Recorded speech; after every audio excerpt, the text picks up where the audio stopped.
નમસ્કાર, હું છું પ્રિયા અને તમે જોઈ રહ્યા છો જનતા કી જાણકારી ન્યૂઝ। નજર કરીએ આજના સમાચાર ઉપર। અતિ પૌરાણિક અને 150 વર્ષથી પણ જૂના વાછરા દાદાના મંદિર ખાતે વછરાજ ગરબી મંડળ દ્વારા શરદ પૂનમના દિવસે પણ એક દિવસ રાસ ગરબાનું આયોજન કરાયું।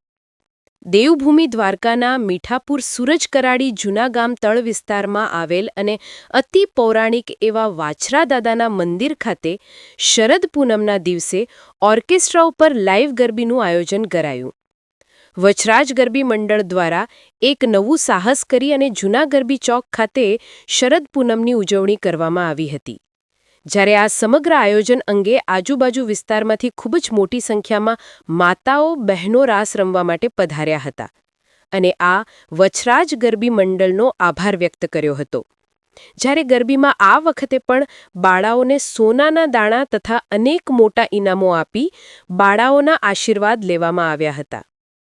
Report by Lalit Shigandiya, Suraj Karadi.